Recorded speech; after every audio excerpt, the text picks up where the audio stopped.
എല്ലാവർക്കും നമസ്കാരം. നമ്മുടെ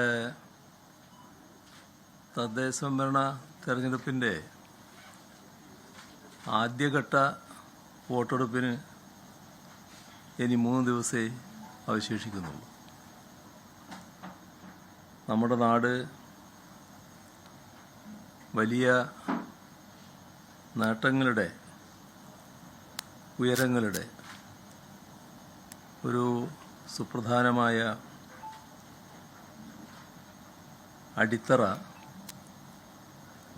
അത് അധികാര വികേന്ദ്രീകരണമാണ്. ഇപ്പോൾ കേരളത്തിൻ്റെ ഏറ്റവും വലിയ പ്രത്യേകത തന്നെയാണത്. പ്രാദേശിക സർക്കാരുകൾക്ക് പണവും അധികാരവും നല്ല നിലയിലാണ് കേരളത്തിൽ നൽകിയിട്ടുള്ളത്. നമുക്ക് കേരളത്തിൻ്റെ വികസനത്തെക്കുറിച്ച് കൃത്യവും വ്യക്തവുമായ കാഴ്ചപ്പാടാണുള്ളത്. അധികാര വികേന്ദ്രീകരണം നല്ല രീതിയിൽ ശക്തിപ്പെട്ടതിൻ്റെ ഭാഗമായി നാടിൻ്റെ പുരോഗതിയുടെ ചാലകശക്തിയാക്കി പ്രാദേശിക സർക്കാരുകളെ മാറ്റുന്നതിന് നമുക്ക് കഴിഞ്ഞിട്ടുണ്ട്. അതിൻ്റെ ഏറ്റവും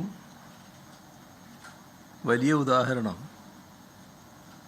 ഈ കഴിഞ്ഞ നവംബർ 1 പ്രഖ്യാപിക്കപ്പെട്ട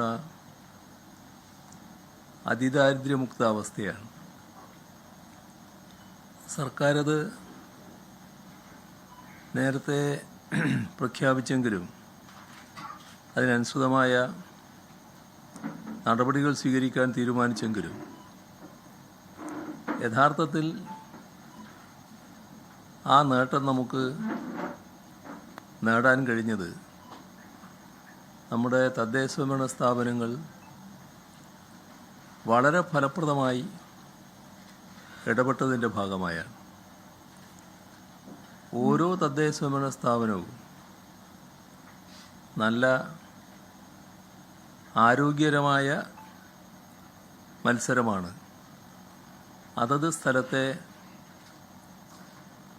അതിദരിദ്ര കുടുംബങ്ങളെ അതിദരിദ്രാവസ്ഥയിൽ നിന്ന് മുക്തമാക്കുന്നതിന് വേണ്ടി നടത്തിയത്. ഇതുപോലുള്ള ഒട്ടേറെ ഉദാഹരണങ്ങൾ കാണാൻ നമുക്ക് സാധിക്കും. അപ്പോൾ തദ്ദേശ സ്വയംഭരണ സ്ഥാപനങ്ങളെ കൂടുതൽ ശാക്തീകരിക്കുക എന്നത് തന്നെയാണ് നാം കാണുന്നത്. ലോകത്തെവിടെയായാലും ഏത് സമയത്തും 24 വാർത്തകളും ഓഗ്മെന്റഡ് റിയാലിറ്റി പാക്കേജുകളും എക്സ്പ്ലെയിനറുകളും വിശദമായി കാണാൻ ഞങ്ങളുടെ യൂട്യൂബ് ചാനൽ നിങ്ങൾക്ക് സബ്സ്ക്രൈബ് ചെയ്യാം.